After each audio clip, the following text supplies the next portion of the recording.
So I think we are live. Hi, Antonia. Hi, Ivan. Good to see you again. Thank you for How, the invite. how are you?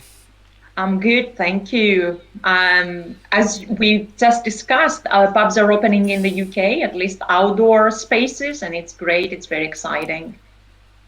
So Very happy. I'm joined today by Antonia let me try to get it right. Koumproglou. I'm sure. Yes, I think you yes. get this often, right? Let me try to get it All the right. time. Yeah, me All the too. time. So we are here to talk today about a senior senior leadership subject topic, which is the topic of organizational behavior, Mhm. which I think it has never been more important than the days, currently, Mhm. in terms of productivity, employee engagement, and so on. And before we get started, please tell us a little bit about yourself, Antonia. Thank you very much, Ivan. I've been a lecturer for more than 10 years now. Mainly teaching HR and OB, organizational behavior Ah, there you go. subjects, which I love. Mainly because organizations are live systems, Yes. social systems that are very dynamic. And because my main area of study at uni was exactly that, how we behave, in our social lives, how we interact with other people, our identities, our behaviors, our psychology. So I think this is very much linked to studying or teaching organizational behavior, and that's why I love this subject. And it's interesting to see how people behave in different contexts around the world, I guess. you know For me, if you ask, organizational behavior is the person and the environment. Am I right? of course, there is an interaction that is unstoppable between the context, that can be the environment, it can be the technologies used, the infrastructure, even the office layout, Yes. and how our material world around us is Uh created huh. can Uh have an huh. impact on how we work or how we feel, I think. So if we have the person, we're talking about the skills, the abilities, the morals, the values, the attitudes, right? The individual. Absolutely, I agree with you. And then we have the environment, which is the organization, right? Which is the group work, I guess, the job scope, the personal life, the the whole organization. So organizational behavior, I guess, it's a mixture of things, right? So uh, how can you define organizational behavior? Let's start like this. Yes, that's a good question. It's the systematic study of how people behave on individual and group level within their organizations in the Uh-huh. workplace, in order with the view of positively influencing individual or group behavior. So Uh-huh. providing the guidelines and a better, of course, first of all, attaining a better understanding of individual behaviors and group behaviors as well. And then with the view of directing individuals working independently or together in groups in order to achieve organizational objectives. So a better understanding of behaviors, of attitudes, of values, as you mentioned, Evan, will Mm-hmm. enable the organization to lead the way, to open the way, and to direct people to to desirable outcomes, to achieving desirable outcomes, and embracing the values and behaviors that are desirable by the organization. Because we all come to work with our own set of values, priorities, our own agenda, but when we work, as we said before, in a social system, we do have collective objectives, we have overarching goals to achieve. So we should put the collective above the individual. And that's how organizational behavior can help, to Okay. align the individual behaviors along with the overarching, the organizational objectives, goals, and valued attitudes and behaviors. Okay. So who creates that organization? Who creates the structure? Who is The managers. responsible for it? The managers, the senior. Okay. As you said, it's a senior leadership issue. So it's the leadership or the ownership of the business, irrespective of size. So what is the importance of a manager, of a leader in an organization?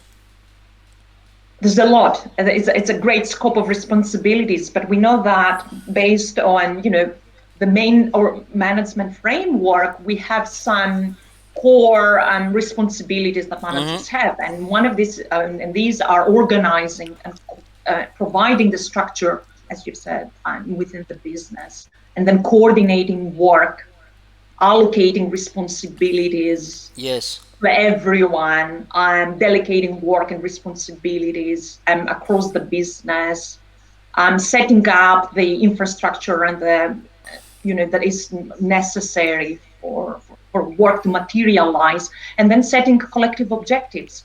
This is part of organizing and also coordinating, both on an administrative level, which is of course vital for any business, but also on Yes. strategic level, giving that insight, that vision to everyone, communicating that vision, making sure everyone knows what they are doing.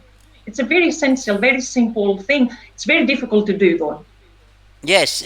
It's very challenging. It's very difficult. And why do you think it's difficult to achieve? Well, Is it because you because have we are to be humans? Because you're dealing exact. with humans, right? Oh my God, you just stole my thought. Yeah, I think so. I mean, We are, singing well, I'm it talking from together. practical experience, and I mean, Yeah, you're a yeah. mixture of practical and academic. So, why Yes, do you? Because it's difficult to achieve.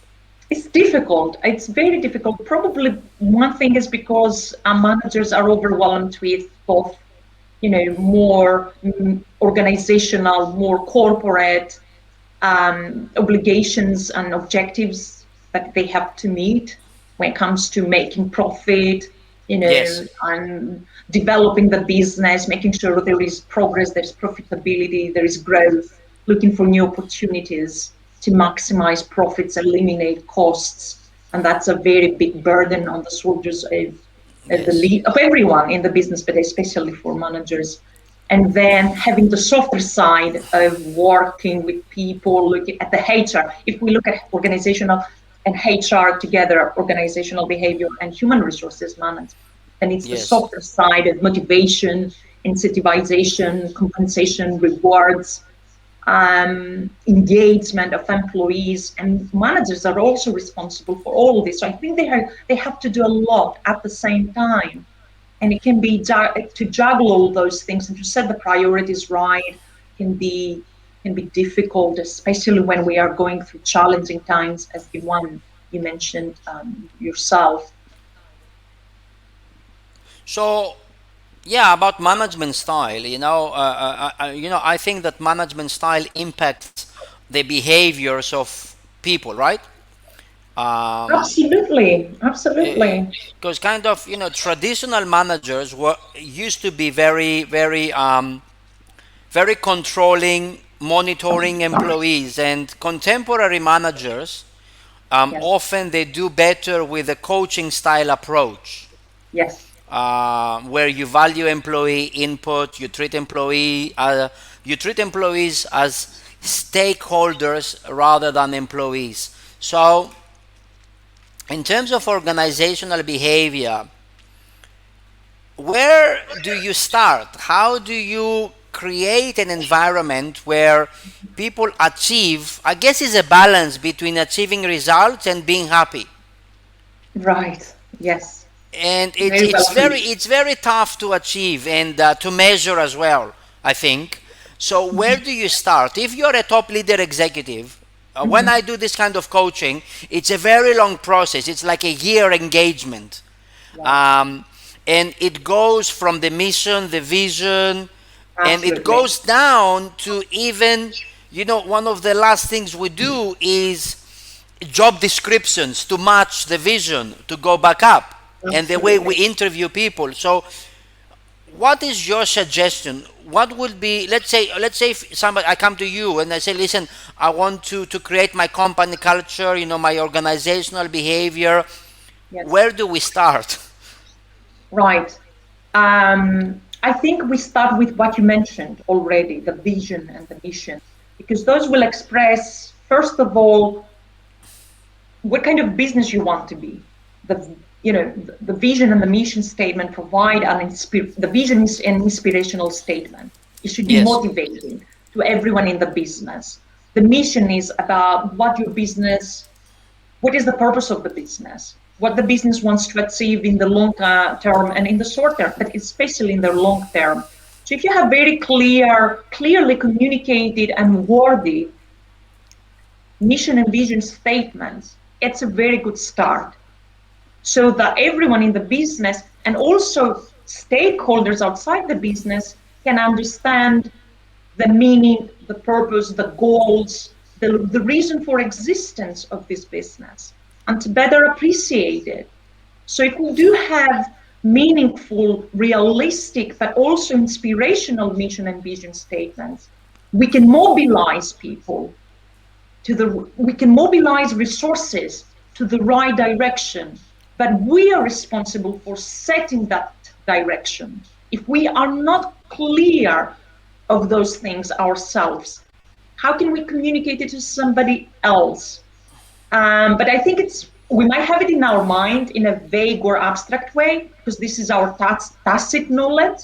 Yes. We know what we want to achieve, but we need to clarify this, to make this explicit in the most appropriate way. And probably there we will need the help of somebody in communications, a specialist to Yes. help us, or from marketing, a specialist in marketing or communication, to help us define, our mission and vision statements. And And those that's contain, challenging, yes, yeah, to communicate, you mean, right? To communicate it across the board. absolutely, absolutely, absolutely. So, how do you get the right leadership in place? Um, Because, the right leadership, for me, the right leader is the first step in building a solid team, you know. absolutely. So, again, how do you do it? It's not easy. How do you do it? How do you get the right leadership in place? Well, that's a very, very good question, but it's quite complicated to Yes. answer. I don't think Because there is an answer. I don't think you can put your answer in one line, right? exactly, Yes. exactly. But I think for the leader, first of all, to communicate openly and transparently the expectations you have as a business or as a leader on the employees. Again, it boils down to communication. I think the first thing you do is set up expectations very clearly and very, clear and realistic expectations, a bit challenging, but manageable for Yes. employees. And then you raise the bar as you go along. And then when they achieve something you expect from them, you reward them, you praise them for So when something it they did. If they can't really manage what you are expecting them to, if they cannot meet the expectations, you provide consultation and support. You don't reprimand them, you don't punish them, of course. As you said, that is an outdated way of leading people. But I think it starts with the expectations you have from them for the next 3 months, even the first month when yes. leading a team or a project. You start on a small scale, week by week, and setting objectives, very short-term objectives, so people can keep up and can easily manage step by step the longer term objectives. You cannot just tell them you do this in 6 months and that's it, and then you leave them on their own devices to do whatever. You have to be there as a facilitator, as a consultant, as a mentor, but you have to be there. I have an interesting discussion with students who are now in their 20s. And you think, the new generation, we hear they're so independent, they're so critical, they're so self-managed. Yes, they are, but the majority of students in Vine, I can tell you, they want direction, they want guidance.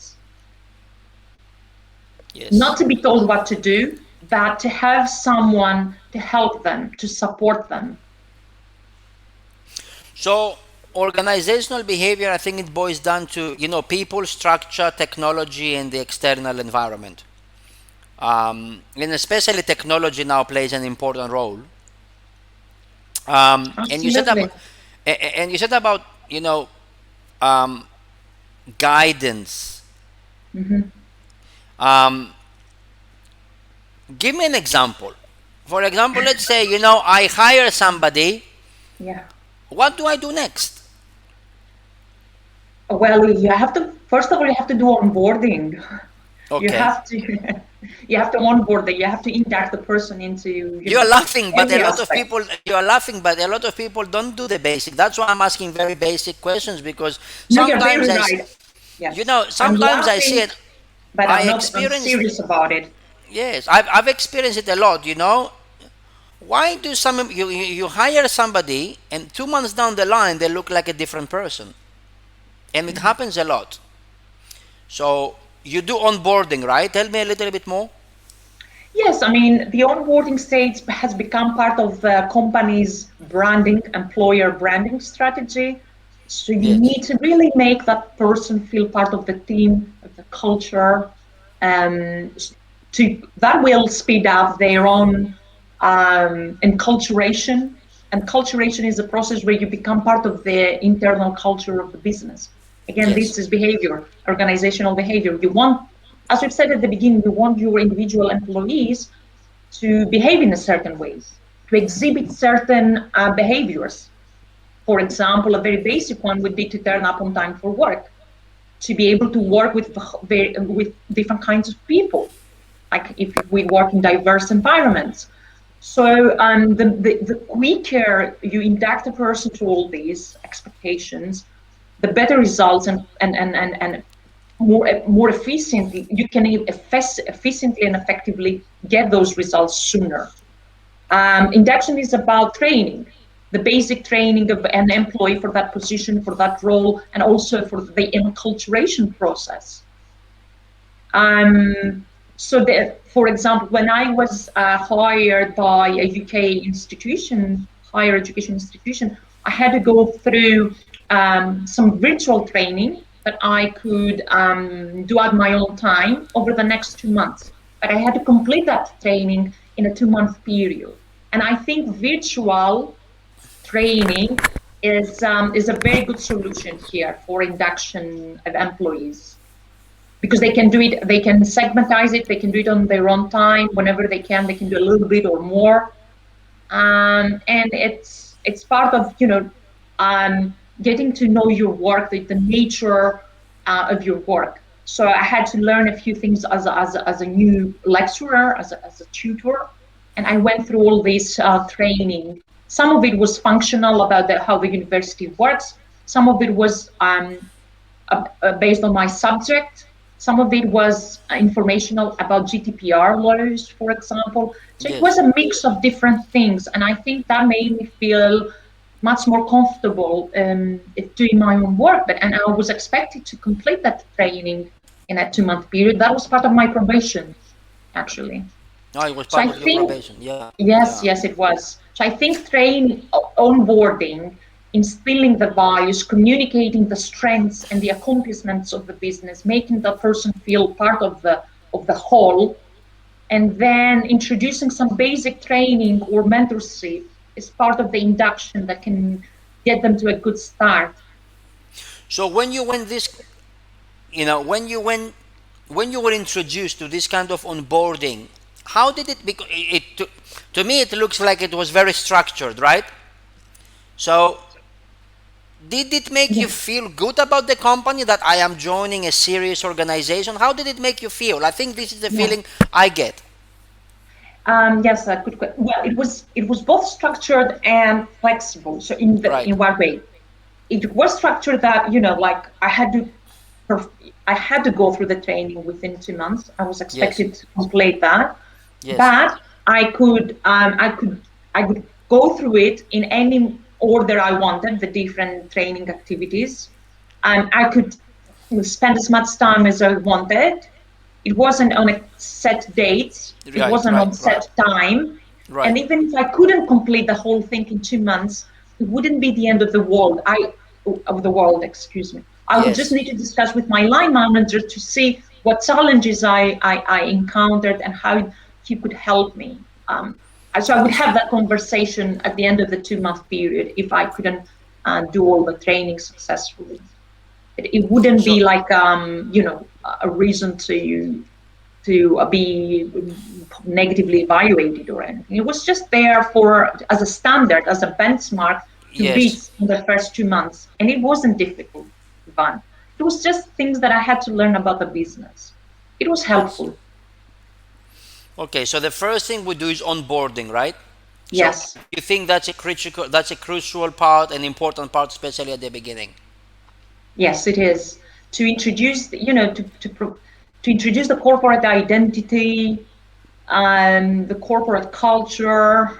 Yes. Yeah, it's a part of the enculturation process of that individual Yes. in the business. I guess. So what comes first? Company culture or organizational behavior?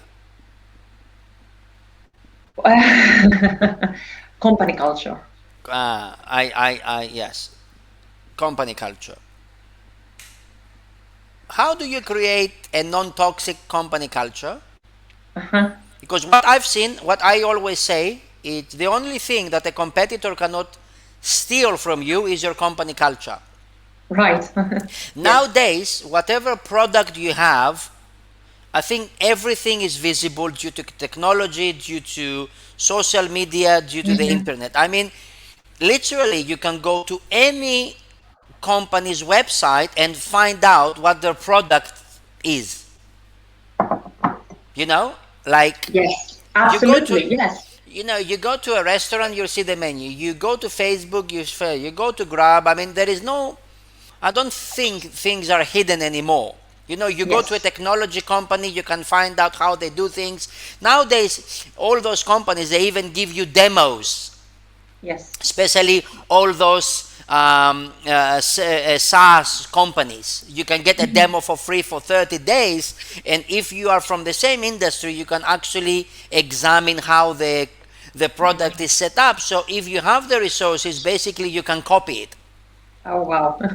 So Yeah. think about it, right? Even at universities, you can look at what courses they provide, how Oh, they long, do. Yeah, of course, you do what that. is the Everyone does pricing. that.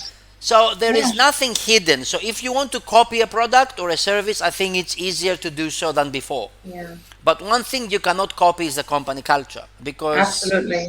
so company culture. Where do you start?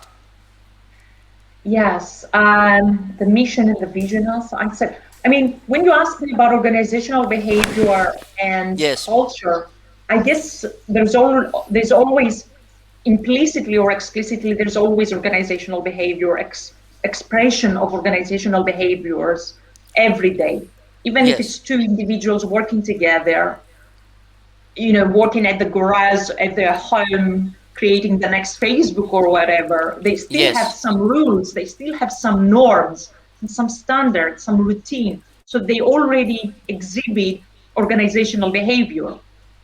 So it might be, if I think about it, it might predate the culture or they coexist. So we cannot really separate them. But I think what I wanted to really emphasize is that culture, once it's created, can help it, create, set up the right organizational behavior because it can influence the behavior. Culture can be the invisible guidance, the invisible guide for people. How do you create that? I think to create vision and mission statements can be completely an empty move if it's not substantiated by actions, yes, right? So you have to live and breathe your mission and your vision, your objectives. You need to live and breathe the cultural values. So once you set your cultural values, it's the next step after the mission and the vision statement. yes, So to give you an example, there was a bank in the US, a small bank, I don't remember the name, and it's not important. And we did a case study on them in one of my classes. So they they claim to be a customer-centric bank, customer-friendly, all those buzzwords we use Yes, buzzword. Yes, nowadays. And then yes, they pressurize their employees to push mortgages, credit cards, and they would be paid on a commission basis in terms of how much they sold every week. It was a very aggressive sales tactic, which did not really put the customer at the front and center of customer service. It wasn't really about the interests and needs of their customers. And of course, people working in the bank, exhibit that behavior, the aggressiveness, that pushing people to take out loans, to take out mortgages or credit cards they couldn't really repay. So, that there's a contrast here between what you say that you are, who you are, and what you do. So I guess yes. that's what I mean by substantiating your values with your actions. So a Because manager, a leader, or an owner has to be very clear about what they want to achieve, who they are, and how they do this on a daily basis. So to encapsulate those core values of the business. If you're customer centric, create a customer centric business.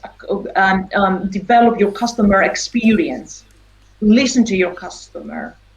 Create services based on what the customers want or what customers go through. So you take the same journey with the eyes of the customer and see what experience they get. So that's an I think the example.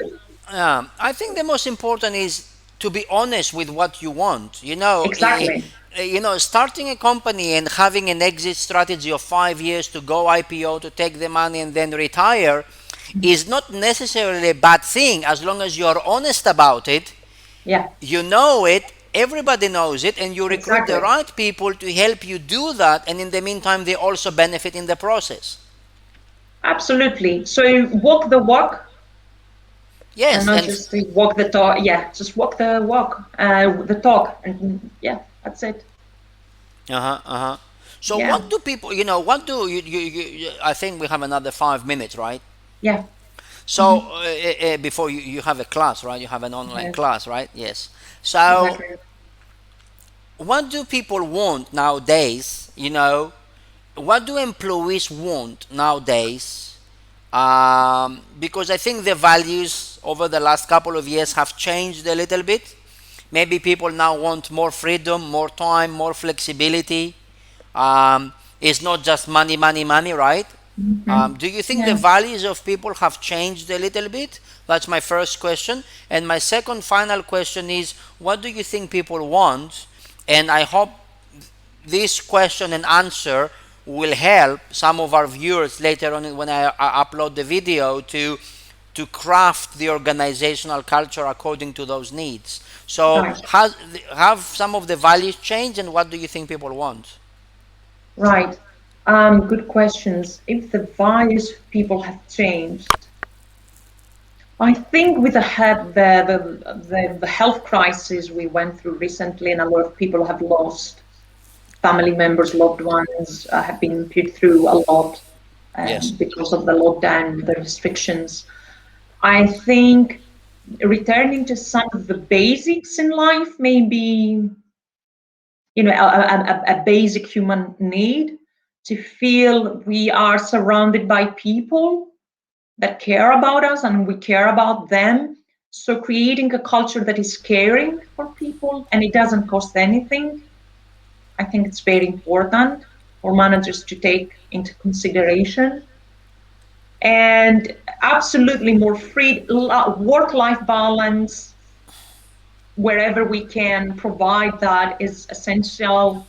And also looking after our employees' mental health.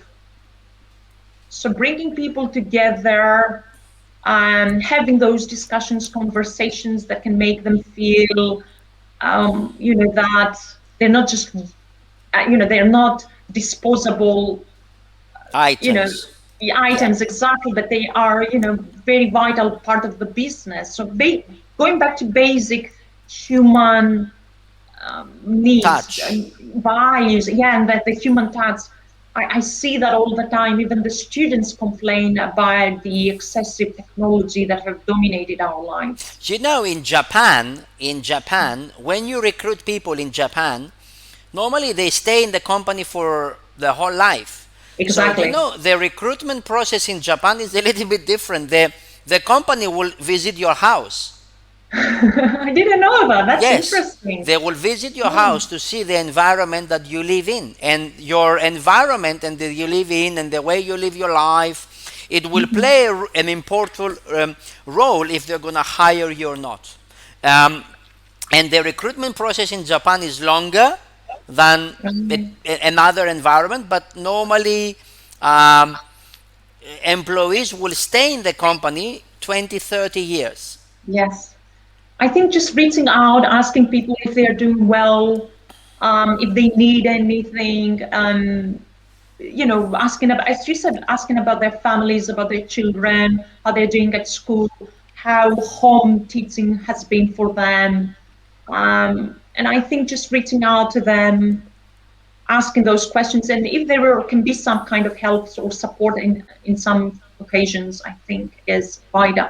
I was watching a webinar about online leadership, and one of the main you know weaknesses in virtual leadership is the failure to understand people's people's feelings or people's behaviors. You cannot really read their behavior in online environments because you don't have them in front of you.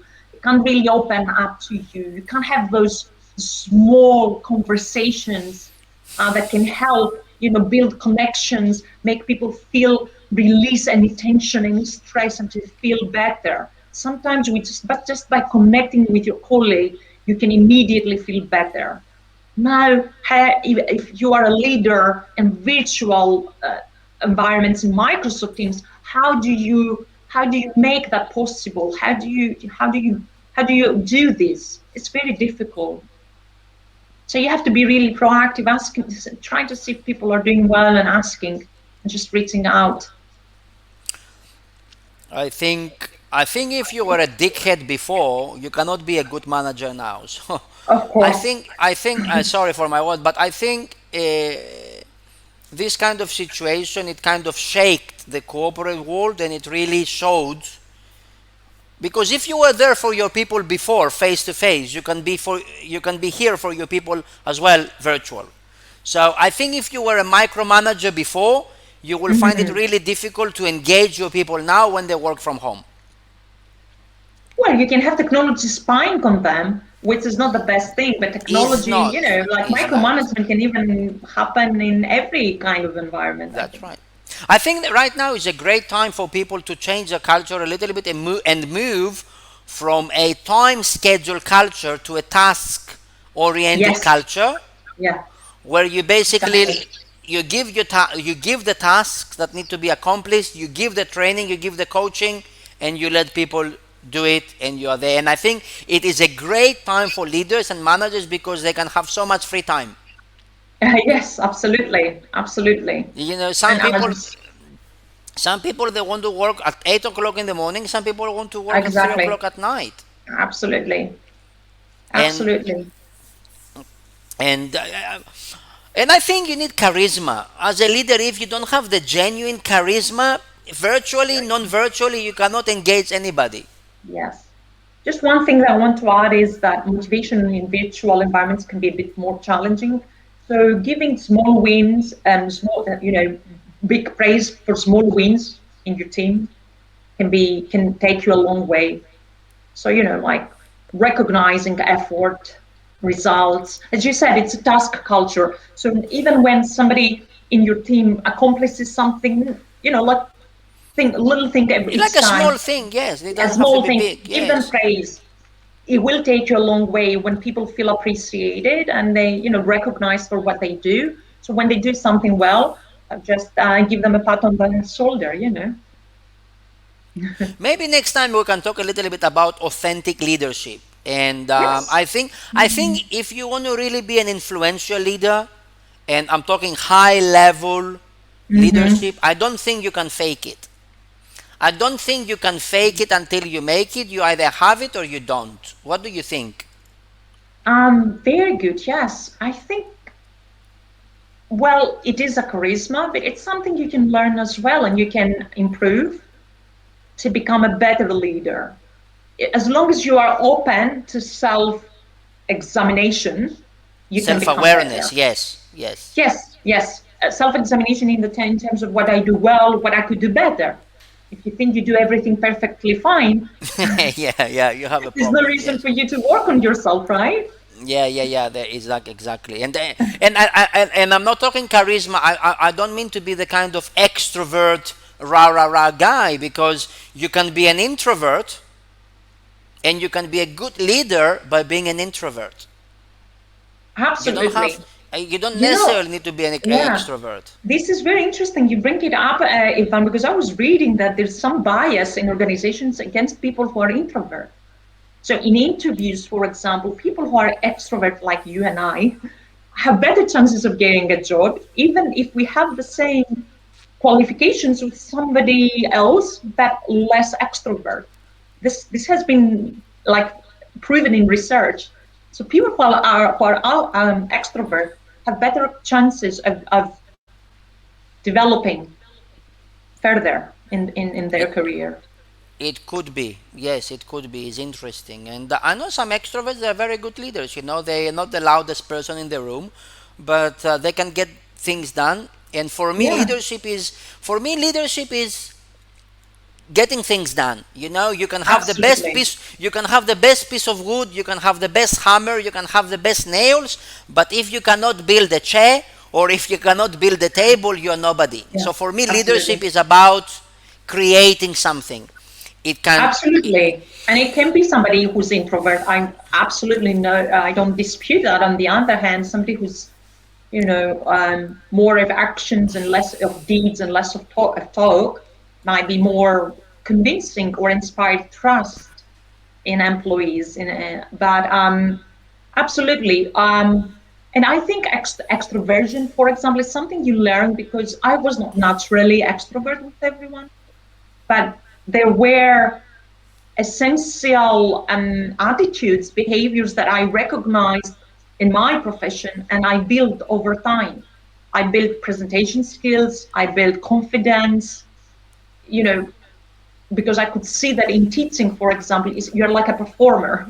You have it a like a little bit, showman. yes, Yeah, yes, so you have to be yes. that to build that connection with your audience. Otherwise, even if you are a perfect subject leader, but you can't connect with your audience, you're not a good teacher. So, you learn those things in over time, I think also.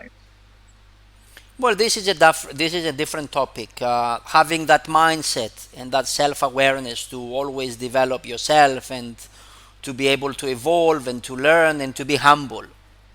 Yes, exactly. But what I want to say is also that people should not be disappointed, like if they don't have some of those qualities. I think they are something you can learn. Maybe not excel at some of those things, you're not the best, but you Yes. will still master them. You can master those leadership qualities you need as long as you go through the training and with experience. So if some people think, okay, I don't have this or I don't have that, there are ways, and now we have so many tools to help us Yes. do virtual speeches, for example, and see how we present ourselves. For so many great tools out there that we can use to become better and to master some essential leadership skills. Well, when it In comes terms to public speaking, practice is the medicine. exactly, exactly, Like practice, practice, practice, practice. exactly. Last Practice. last word from you, because I think Yes, you are I looking have to at run. time. Yeah. I think your eyes went to the time on your Just look at the laptop. time. Yes. Yeah, I think we have to let you go. So maybe last sentence of Okay. suggestions on Of course. organizational behavior or company culture to help some of our viewers and the audience imagine is leaders. What is your suggestion? What should I do? Well, as you've said, and as we've discussed together, having a clear and open policy with the employees to set clear objectives for everyone and reward the employees for the small victories. If you have smart objectives and you break down your long-term goals into smaller, doable, realistic objectives, you provide that guidance to your employees without micromanaging, without having to micromanage them. So you break down a 6-month objective into monthly and then weekly steps. And I think that's really helpful in terms of achieving, big goals and breaking them down into smaller, doable steps. So I think that's part of also planning for the future. And if we think about how unstable and uncertain the business environment is at the moment, we can't really invest in long-term planning. We Yes. have to have smaller planning cycles where we check on results every 3 months, every 2 months, because things can change and the course of things can change quite easily. So we have to be prepared. I think shorter term action plans are needed nowadays. I And think have also meetings. Yeah. in So order go, in order to keep people engaged for 3 months, 6 months, shorter kind of things, because yes, I hope things will improve. I hope the level of uncertainty will be reduced. yes, Um, absolutely. and especially for some industries, let's say the travel, the hospitality industry, things are very uncertain. Hmm. If you look at Southern Europe, the summer season is about to start, and a lot of people that don't know what is going on. hot, Absolutely. hotels, F&B, airlines. So a lot of executives and employees have been affected. So Antonia Yes. Koumproglou, thank you very much for your Thank you, valuable Brian. I really information. enjoyed our discussion as always. It's a pleasure to discuss with you. And we And we kind of touch a lot of things because it's always interesting to discuss yeah, with you. we And touch a there's a lot lot of of topics things. that arise. Yes, it's we can be talking forever, and there is a lot of things, and there is a lot of things, challenging things. So I think for the viewers, for people that watch this, they really need to watch it, maybe watch it again, and then take the ideas and then put it into practical action, because this is what matters. Exactly. And this discussion can stay as academic or as philosophical or as practical as the Practical. viewers want it to be. Absolutely. But just check on vision, mission, and core values. Make sure those are clearly communicated to employees.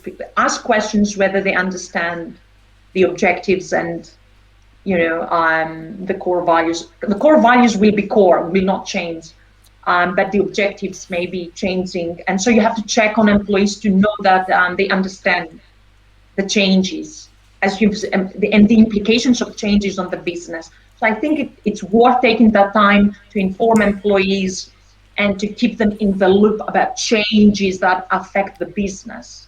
So that's another practical. You can have like a Yes. monthly newsletter with some of the latest new rules, regulations, policies, changing restrictions, and how that can affect um, how we work, how we communicate, how we get in touch with customers, how we do our sales, those kinds of things. If the last thing you want is to have confused employees, Of course, of course. We do confused have and regular updates at yes, uni here, and it does make it a bit more reassuring. So we get like weekly or bi-weekly newsletters with some essential information from the government or from other, regulatory bodies. That was throughout the COVID-19 situation. So if yes. there is any news reaching business leaders, that could be one way to keep in touch with employees and make sure that they know. Especially when it comes to to departments, like, I mean, everybody needs to know, because again, you don't want to be having confused employees, and at the same time, if they're confused, they don't know what is expected.